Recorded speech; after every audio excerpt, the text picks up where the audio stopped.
Hello, I'm Hi from Cloud9, and this is my basic champion guide to Blitzcrank.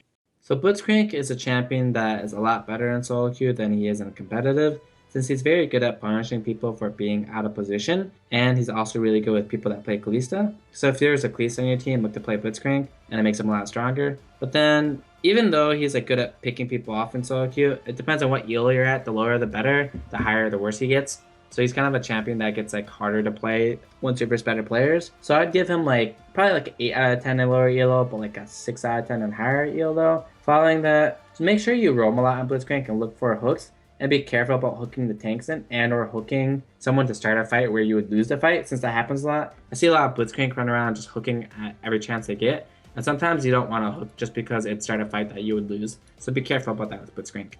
For Blitzcrank landing, it's really all dependent on how good you are at landing hooks. If you can't hit hooks, you're going to have the worst lane phase of your life. And if you can hit a lot of hooks, you're going to have a really good lane phase. So regardless of the matchup he's in, it's really dependent if you can land hooks or not. Even against a matchup like Morgana, if you can hook the person that doesn't get Black Shield, it's still really good for you. However, it does get harder. And you basically just have to be really good at Blitzcrank to have a good lane phase. Otherwise, you're going to have a bad time, regardless of what matchup you're versus.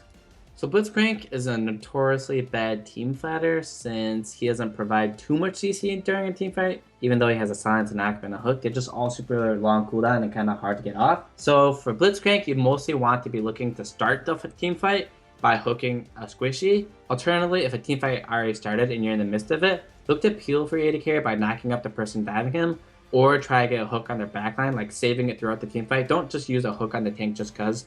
The damage isn't really worth it. It's better to hold off on it to try and hook someone to get them out of position. So be careful with team fighting on Blitzcrank. And obviously your ultimate is a wide AoE silence. And that's good for two different things during a team fight. To secure a kill by making sure they can't flash out, or to stop someone's channeling ult in a LolClass or something like that. So look to do those things in the team fight.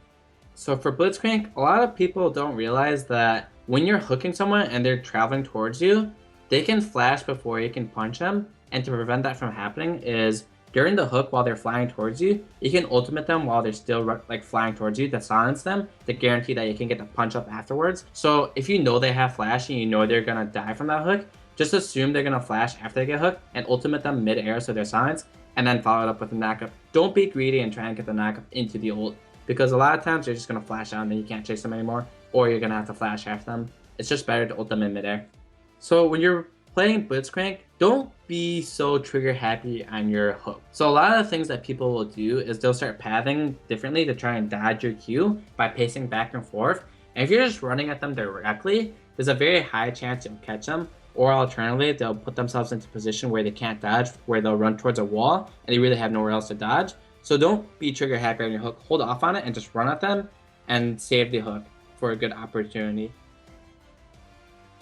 So for Blitzcrank, your standard page will be flat armor reds, flat HP yellows, flat MR blues, and flat armor queens. There are scenarios where if you don't need magic resistance on your blues, you can run flat mana to make you more tanky. But other than that, you more or less want that written page just to be as tanky as possible.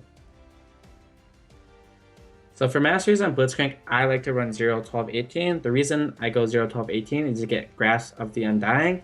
It's a very underrated mastery on supports, especially melee supports, since it's percent max HP, and basically it does a lot of damage. And with Blitzcrank, it lets you get super tanky since you get Legendary Guardian as well, and you do a lot of damage from Grasp of the Undying. So for Blitzcrank, you always start Q. There's usually never a reason not to start Q. Just because if you're Blitzcrank, you should look to evade. And in case you can't find anyone, you have two options what you can do.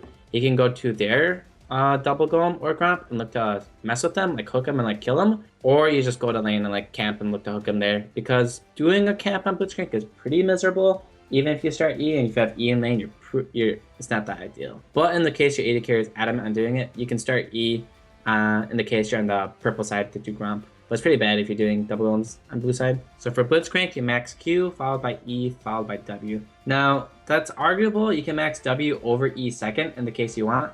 Or alternatively, you can only get 3 points of the Q and then max the other two. It really depends on your playstyle and what you're trying to do in the game. In the case you're fighting a lot, E is very useful since it just makes your team fighting better since you get more knockouts. In case you're roaming around a lot, W is pretty good since you just get to run from point A to point B a lot faster. And it really depends on your playstyle, and he's pretty versatile on what you need and what you can max.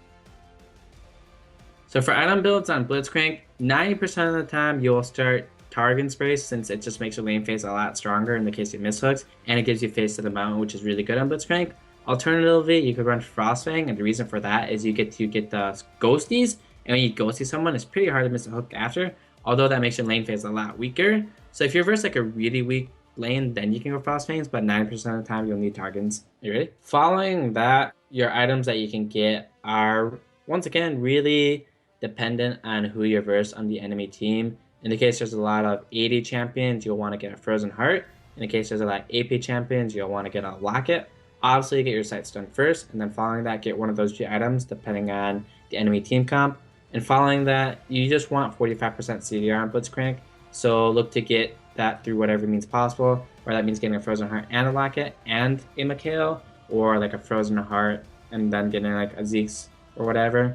Basically, build to 45% CDR, getting the stats needed against the enemy team, building armor cooldown items if you verse a lot of AD, and building MR cooldowns if you verse a lot of AP. Thanks for watching this basic champion guide. Make sure to check out the rest of the guides on LolClass.com.